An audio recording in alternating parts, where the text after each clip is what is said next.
This elite assassin has a peculiar habit. Every time he lines up a shot, he closes his eyes before pulling the trigger. It's clearly a bit of overconfidence this time, but it doesn't matter. The target is still within range. One shot is all it takes. Although the two successfully eliminate the target, this very success leads them into catastrophic danger. After cleaning the scene, they rush to escape down the stairs, only to find the exit blocked off by bodyguards. With no other choice, they dash upstairs, but the rooftop offers no way out. Soon, they discover a passage leading downward. Just as they reach the elevator, a woman pushing a stroller disrupts their plan, because the noise has already alerted the guards, who are closing in fast. What they don't know is that the gunshots also alerted the police, and the building exits are now completely sealed. As expected, they don't get far before a squad of armed bodyguards blocks their path. In a brief exchange,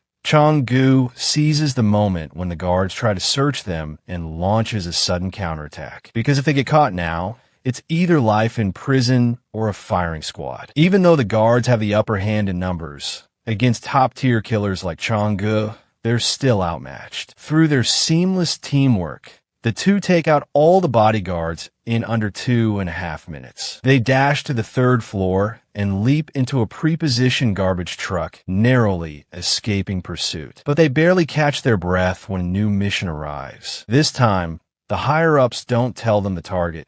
They're just instructed to go to a 5-star hotel. Unbeknownst to them, this mission will come at a terrible cost. Led by the hotel manager, they're taken to a presidential suite. Ever cautious, Qiang Ge confirms with the manager again. To ease his doubts, the manager hands him a card, revealing that this suite was a gift from HQ. Thinking nothing of it, the two men let the women in. But one of the women's behavior triggers Qiang's instincts. He stops her from opening the curtains, a deadly mistake in such an exposed location. And sure enough, his suspicion is confirmed. Moments later, the manager returns with a waiter delivering dinner. But their visit hides deadly intent. As the fruit is laid down, one of the women is ordered to open the curtains. Despite Qiang's urgent protest, she ignores him. The second the balcony windows are opened, a sniper scope glints from the opposite buildings. A storm of bullets tears into the room. Qiang yanks Xiao Lu behind the sofa for covering. He reaches for the remote to close the curtains,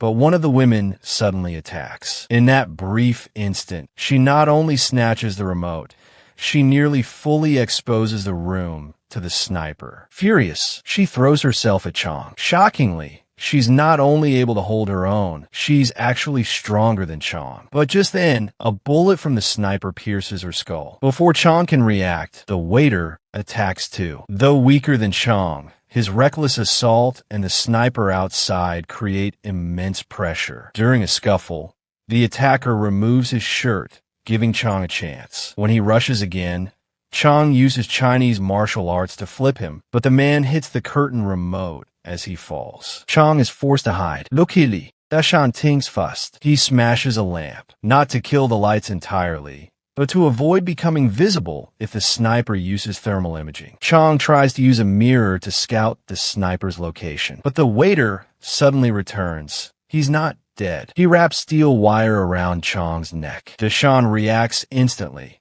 tossing a pillow for cover and charging in. He saves Qiang, but is kicked away violently. The attacker is formidable. Dashan grabs the chance and throws him out the window, but is immediately shot through the waist by the sniper. As they despair, Qiang gets a call from HQ. The voice says reinforcements are on the way and tells him to look in the mirror. Sure enough, he sees the sniper being taken out across the building. To be sure it's safe, Qiang tosses a pillow. When there's no reaction, he peeks out, and just then, a shot barely misses. Qiang realizes something is wrong. HQ drops the act. Since Qiang wants to retire, they decided to eliminate him and avoid paying his pension. They sent a small army of mercenaries to finish the job. Qiang makes a bold move, jumps over the bar, grabs his weapon case, and kicks the power switch, plunging the room into darkness. As he assembles his sniper rifle, mercenaries pour in, yet Qiang ignores them. He hunts the enemy sniper first. With one shot, he eliminates the spotter, but now his location is fully exposed. Suddenly,